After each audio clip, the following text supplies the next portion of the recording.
I'm so excited to bring up our next comedian. I met her at the No Balls of Meat comedy competition, which I think you won. Did you win that year? Yep. Third time's a charm. Oh, we're gonna get you out there. Come on, please welcome to the stage, Keri Sprinkle, everyone.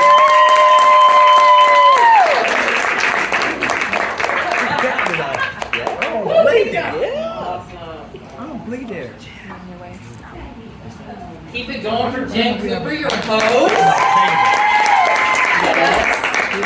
Hilarious. Oh my God. So, I really am 5'8", but I'm not trying to be a team model. You guys okay if I take this off? Yes. I see none of you fuckers care. So, awesome. All right, so. My name is Keri Sprinkle, and welcome to the Momics show. That's right. I know what a lot of you ladies are thinking. Who invited Dad? Well, that'd be Jen Cooper. And, yeah, so some of you may have seen my real estate photo on the poster, and you were probably thinking, ooh, he's kind of cute. Thirst trap. I kid, in my dreams maybe. Not tonight. Anyhow, so you guys enjoying the pandemic life? Right? Yeah, I know. 2022's off to a hell of a start. Bob Saget, Betty White, Louis Anderson, Meatloaf. Y'all ready for 2023 yet? Yee-hee! I know, me too, right? So, wouldn't it be so great though if we were like so passionate about everything else in our lives as we are about this? Because like, I mean, this is not to start a political debate because I'm not telling you anything you don't already know.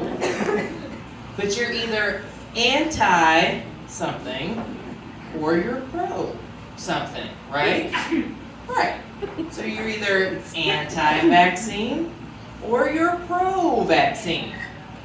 And the next thing you know, and you know what I'm talking about, you're gonna see people in the streets marching with the signs that say, "Vax Lives Matter." And that's not funny, y'all.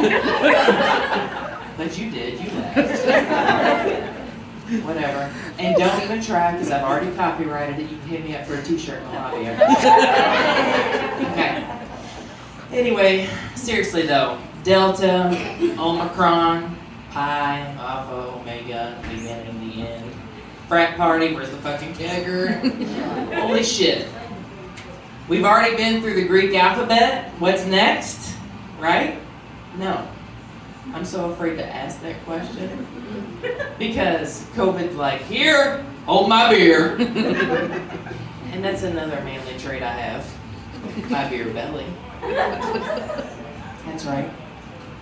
You see, from birth, my parents had only a boy's name picked out. Right. It's kind of sad. You see, from birth, only a boy's name, only a boy's nursery, and only boys' clothes. And from birth, I was to be BJ. No. Benjamin Joseph. I was a BJ. Until I popped out and I wasn't a BJ. But my father, the mountain man that he is, was asked by the nurse several hours later, "Mr. Sprinkle, we need a name for your baby girl." To which he replied, yeah, hey babe, what's that lotion they used on her? Keri? K-E-R-I, Keri. Keri lotion, I like it. That'd be good. And ladies and gentlemen, from that day on, I'm no longer a BJ, I'm a Keri. Lotion, if you will. But a BJ to lotion kind of go hand in hand. That's my girl right here. Right here. And you know, my androgyny over the years has caused me a lot of tears. Not because I'm some kind of confused individual and I need your sympathy. But because it's caused me literal physical tears. You see, I'm in Meijer one day, and I'm in the back of the store, not knowing that the damn back of the grocery store has had a bathroom, because they had that shit in the sporting goods section, where I should probably be. But they have a bathroom in the front of the store. So in the middle of my grocery shopping, I decide, oh shit, I'm about to piss in my pants, and I make a beeline for the front of the store. As I'm running like a banshee into that restroom, some older woman, pushing 70, runs after me like she's in a high-speed chase, yelling, "It's a women's bathroom!" To which I get startled, run into the stall, crash my fucking knee on the tampon box, and bloody myself. Literal, physical tears. And I have these two nephews who are 8 and 10, who I'm pretty sure are still convinced that Kiki is a man. Just last week I was talking to the youngest one, and he was being so polite on the phone, and I said, "Boone, you make Kiki so proud. You are such a gentleman." And he said, "You are too, Kiki." Cool. So, I mean, and it's especially confusing when I go and get a pedicure. Last week, the wife and I went and got pedicures, and we sign in like you do. And he says, "Katrina, pedicure, chair 1. Keri, pedicure, chair 2. Oh, you big girl. You need big girl chair." Whatever that means. So I go and take my spot across the aisle from my wife. And I go and I sit down and I'm like, okay, big girl chair. And from the back of the salon, like they always do, she magically appears with her little tool caddy. And I'm trying to relax with my feet in the water. About 3 minutes goes by, and I swear to you, she was not more than 14 years old. Child labor laws are a little lax. And so I start playing on my phone, letting her do her thing. She gets her little tools out of her nail caddy. And she looks up at me and says, "You want spa pedicure?" To which I say, "Yeah, I'm at the spa getting a pedicure." And I go back to my phone and she says, "No, you want spa pedicure?" And I'm like, maybe she didn't hear me. So I said, "Yeah, I'm at the spa getting a pedicure."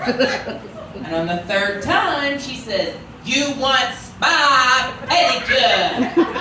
To this point, I'm looking across at my wife who's going, and I'm like, "Yes, thank you, spa pedicure, please." So she goes on about her business and is working on my feet, and I'm like, all right, this is cool. So I pick up my phone and I feel it. Her eyes are staring into my soul. And I keep telling myself, "Keri, don't do it.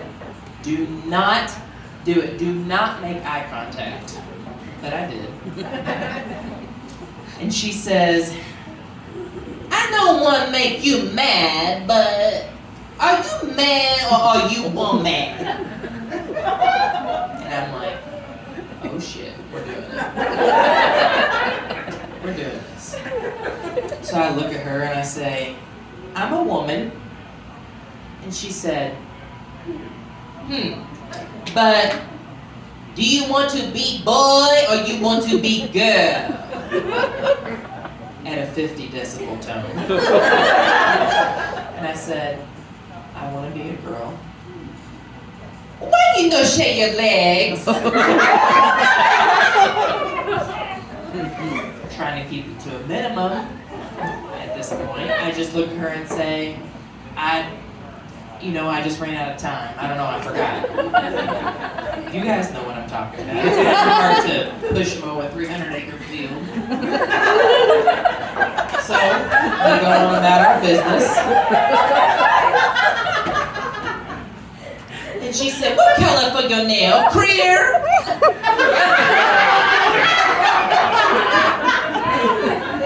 Cool, she went there.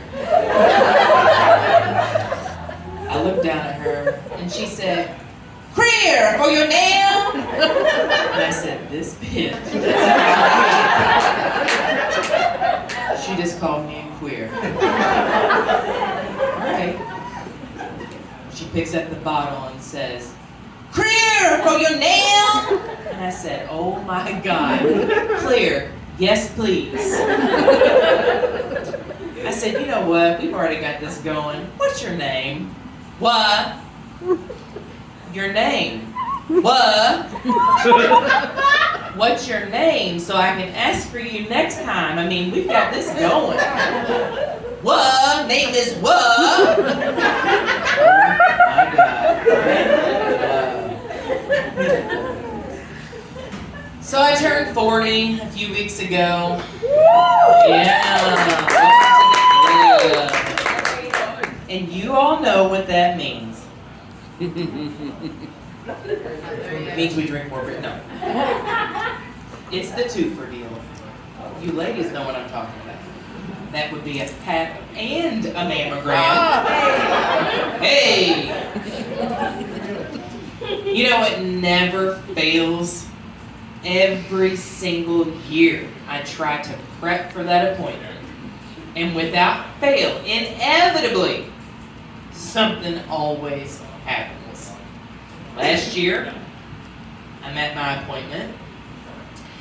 She gets finished with my exam and she's standing there talking to me like we're besties while I have a fucking napkin draped over my plus-size body. And I'm awkwardly listening to her in her Chilean accent tell me, "Everything was wonderful. Your uterus is so fluffy and beautiful." To which I quickly respond, "Well, at least take me to dinner first."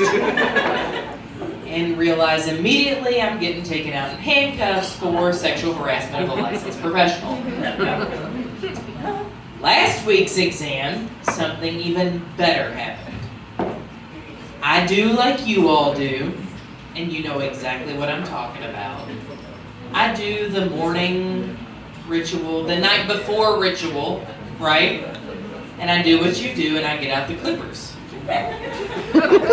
Because I have to make sure that my old gal is well manicured for her annual presentation the next morning. So, I do like you do. And I get in there, and it's not until I'm at work several hours after my appointment that I'm using the bathroom, and I just happen to glance down and about pass out from what I see. You see, I'm not sure where it all went wrong, but unbeknownst to me, I had somehow managed to give myself a sideways mullet. Business on the right, party on the left. And that, ladies and gentlemen, is why my vagina will, from now on, be referred to as Justin Bieber. Even my cardiologist thinks I'm a man. I went in for my 6-month checkup, and it was about my blood pressure medication, and they have to do the EKG where they put 20,000 electrodes on your body from your torso away. And so they're under my boobs and on my neck and all down here. And I'm like, all right. And then the doctor comes in, who happens to be a male, and he lifts my tits and listens to my heart with a stethoscope. And somehow, after lifting my tits, manages to write my prescription for Jerry Springfield. It wasn't until I was on my checkout that I looked down at my prescription and see Jerry Sprinkle that I had to say to the checkout lady, ma'am, I'm sorry, but my name is Keri Sprinkle. Do you think she could Mayonnaise. change that? She was like, honey, I'll get it taken care of. Awesome, thanks. At 40, I've been diagnosed with this new allergy. My life has changed. It is caused from a tick bite. That's right. From a tick bite, not a dick bite. Even though that'd be life-changing too. Anyhow, so it's called Alpha-Gal. You may have heard of it. Alpha-Gal. For a big old dyke like me, that name suits me just fine. And it's an allergy to all mammal products and byproducts. So basically, if it has 4 legs, a tail, and fur, I can't eat it. Thank God my wife only has 2 legs. She went there. Got some salt and pepper right here. Mayonnaise. And mayonnaise? Oh, you know, and I couldn't have an allergy to like anything that I hate, right? So like, they couldn't be like, Mrs. Sprinkle, you have an allergy to shellfish. Oh, thank God, I hate seafood. Mrs. Sprinkle, you have an allergy to walnuts. Perfect, I could take him or leave him. Mrs. Sprinkle, you have an allergy to penis. Awesome. Yes, Virginia, there is a Santa Claus. And lastly, at 40, I had been put on some new crazy meds. I found out recently that you should never, ever text your mental health practitioner that you are out of a certain medication. Not because it's a red flag, it might be, but because it's kind of dangerous. You see, I recently recently was diagnosed with the new crazy meds, okay, whatever. But I texted my mental health practitioner that I was out of my Xanax. I'm out of my Xanax. Can you help? Sorry to bother you. To which she quickly responds, we can talk about this in your next session. And I'm like, next session is 2 weeks away. I don't think I can wait for a Xanax refill until then. So I pick up my phone to text her back and quickly realize that what I have in fact texted her is, I'm out of my pre-orgasming. To which I immediately text her, oh my God, I'm so sorry. I have no idea where that came from. I've never texted that in my life. What I meant to say was, I'm out of my Xanax.